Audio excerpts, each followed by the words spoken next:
Break के बाद आपका बहुत स्वागत है और इस वक्त एक बड़ी खबर आ रही है। जी बिजनेस को मिली एक्सक्लूसिव जानकारी के मुताबिक चने की फ्यूचर ट्रेडिंग पर लगी रोक का कोई असर नहीं हुआ है। चने के दाम 500 रुपए प्रति क्विंटल तक बढ़ गए हैं।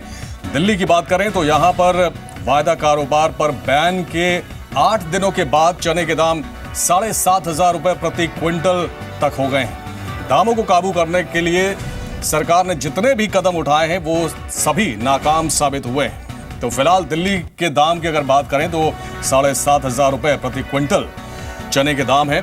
आपको बता दें कि 8 दिन पहले फ्यूचर ट्रेडिंग पर रोक लगाई गई थी। एनसीडीएक्स ने भी चना वायदे पर सख्ती दिखाई थी और कैश मार्जिन 45% कर दिया था। इसके बावजूद कोई असर नहीं पड़ा है और चने के दाम लगातार बढ़ रहे हैं। हमारे सहयोगी मृत्युंजय झा फोन लाइन पे हैं। मृत्युंजय, कह सकते हैं सरकार ने कदम जरूर उठाए हैं लेकिन उसका कोई असर नहीं हो रहा है, वजह क्या है? बिल्कुल बिल्कुल ब्रजेश, और जिस तरह से यहाँ पर दाम बढ़े और सबसे चौंकाने वाली बात यह है कि 16 जून को सरकार ने चने के वायदा कारोबार पर रोक लगाई थी। सेबी ने इसके आदेश दिए थे, लेकिन उसके बाद अब तक सिर्फ 8 दिन में चने के दाम 500 रुपए प्रति क्विंटल तक हाजिर बाजार में बढ़ चुके हैं और आज दिल्ली में चने का भाव रिकॉर्ड ऊंचाई यानी 7500 रुपए प्रति क्विंटल के स्तर पर पहुंच गया है। यानी साफ तौर पे आप कह सकते हैं कि जो जितने भी कदम यहाँ पर उठाए गए हैं दाम कम करने के, उसका कोई असर अब तक कीमतों पर नहीं दिखा है।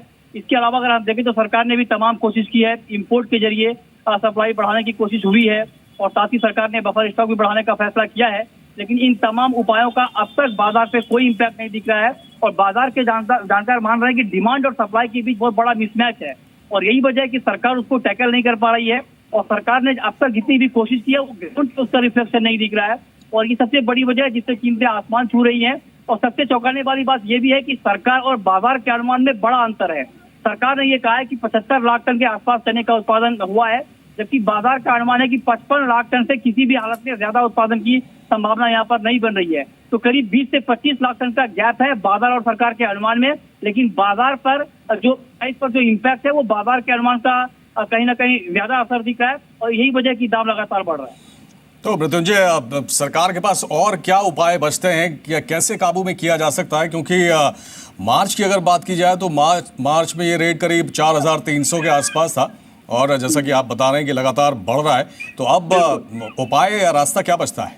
देखिए, सरकार ने तमाम कोशिश यहाँ पर की है। हाल के दिनों में ये खबर आई थी कि सरकार ने इसके ऊपर एक महत्वपूर्ण मीटिंग की है और आईबी की दालों के ऊपर पैनी नजर है कि दालों की कालाबाजारी ना हो, जमाखोरी ना हो। लेकिन ये सारी बातें अब तक तो जो मार्केट का हाल है उसको देखकर ऐसा लगता है कि ग्राउंड पे इसको लेकर कुछ नहीं हो रहा है और कहीं ना कहीं निश्चित तौर पर कुछ बड़े जानकारों से हमारी बात हो पा रही है इस बारे में। जो लोग कह रहे हैं कि चने पे कहीं ना कहीं एक बहुत बड़े स्टॉकिस्ट जो हैं, कुछ स्टॉकिस्ट ऐसे हैं जो चने में लगातार मैनिपुलेशन कर रहे हैं और अनावश्यक तौर पे भी शॉर्टेज क्रिएट करने की कोशिश हो रही है। हालांकि सरकार ने इस बात के संकेत दिए कि कड़ी कार्रवाई की जाएगी, लेकिन वो कार्रवाई किस तरह की होगी, कब तक की जाएगी, उसका असर कब पड़ेगा, ये कहना अभी जल्दबाजी है और इसका असर हालांकि अब तक मार्केट पर नहीं दिखा है। बिल्कुल, तो एक ये बड़ा कारण हो सकता है कि होर्डिंग हो रही है। हालांकि सरकार ने एक इश्तिहार भी दिया था, अगर आपको याद हो, अभी 15 दिन पहले की बात है, एक इश्तिहार आया था, उसमें सरकार ने बड़े जोर शोर से दावा भी किया था कि मास लेवल पर होर्डर्स के खिलाफ कार्रवाई हुई है। लेकिन जैसा कि आप बता रहे हैं मृत्युंजय, अभी बहुत असर नहीं दिख रहा है उसका। विमल कोठारी साहब हमारे साथ हैं, vice chairman Indian pulses and grain association. Vimal ji, बहुत स्वागत है आपका। और पहला सवाल आपसे यही कि चने के दाम लगातार बढ़ रहे हैं, सरकार ने फ्यूचर ट्रेडिंग पर रोक की बात की, उसको लागू भी किया, लेकिन उसका असर नहीं देखने को मिल रहा है। देखिए, मैं पहले तो आपकी बात सुन रहा था कि जो आप काला बाजारी ये होर्डिंग की बात कर रहे हैं, मैं ये कह दूं ये सरासर निराधार है। ये इसमें कोई भी फैक्ट नहीं है, क्योंकि ऐसे ये जो प्राइस जो बढ़ रहे हैं ये है डिमांड एंड सप्लाई का जो गैप है उसकी वजह से बढ़ रहे हैं। पिछले साल हमारे यहाँ दालों का बहुत ही कम उत्पादन रहा है और इस उत्पादन की कमी की वजह से ये जो दाम बढ़ रहे हैं, चने खासकर चने में और तुअर में जो उत्पादन बहुत ज्यादा कम होने की वजह से दाम बढ़े हैं। और मैंने आपके पहले भी, पिछली बार भी जब मैं इंटरव्यू में आया था तब भी मैंने कहा था कि चने के दाम बढ़ेंगे और क्योंकि ये कोई कालाबाजारी और ये होर्डिंग की वजह से नहीं हो रहे हैं। ये सरासर बेबुनियाद बात है। ये बेसिकली अननेसेसरी एक हाइप क्रिएट किया जा रहा है, क्योंकि इस भाव में कोई भी व्यापारी चना अपने पास में रखेगा नहीं। तो इतने ऊपर भाव हो गए हैं, इस भाव में सब समझते हैं कि ये चना रखने के भाव नहीं है। आपको ये समझना होगा कि इस साल हमारे यहाँ चने का उत्पादन कम 50 लाख टन से ऊपर नहीं है, जबकि हमारी चने की खपत जो है कम से कम महीने की 6 से 7 लाख टन है, कम से कम 70 से 75 लाख टन मिनिमम हमारी रिक्वायरमेंट है। लेकिन मैं एक बात और बताना चाहता हूँ कि इस बार येलो पीस का जो चने का एक रिप्लेसमेंट है, जो एक अल्टरनेटिव है, क्योंकि जब जो चीज की अवेलेबिलिटी नहीं है तो उसका हमें एक अल्टरनेटिव ढूंढना पड़ेगा, और वो अल्टरनेटिव जो है वो मटर के रूप में, सफेद मटर के रूप में है, जो बाजार में आज होलसेल मार्केट में जो इम्पोर्टर जो है वो 33 रुपए से 34 रुपए किलो में मुंबई में और कलकत्ता में बेच रहे हैं।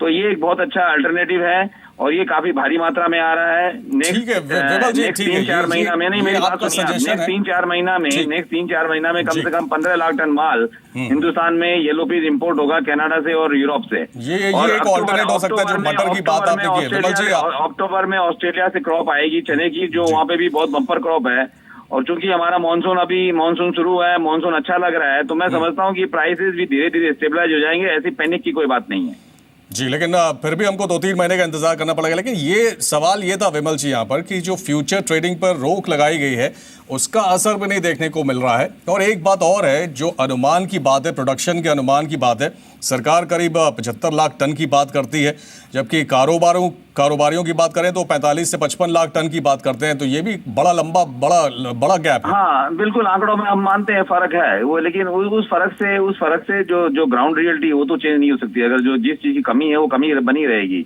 उसका उपाय नहीं है। और उसका उपाय है कि हम दूसरा अल्टरनेटिव क्या ढूंढें, क्योंकि हमारे यहाँ देखिए मानसून, इसमें सरकार भी क्या कर सकती है। जब मानसून फेलियर हुआ है तो सरकार जो बेस्ट कदम है उठाने हैं, जो सबसे अच्छे कदम उठाने हैं वो उठा रहे हैं वो लोग।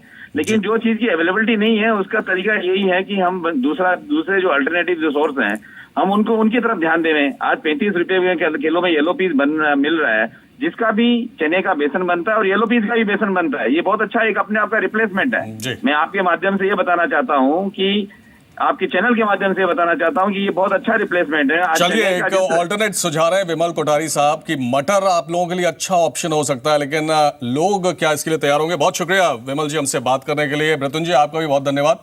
विमल Kothari, vice chairman Indian pulses and grain association, उनका कहना है कि अगर चना उपलब्ध नहीं है तो आप ऑल्टरनेट के लिए जाएं, मटर एक अच्छा ऑल्टरनेट हो सकता है।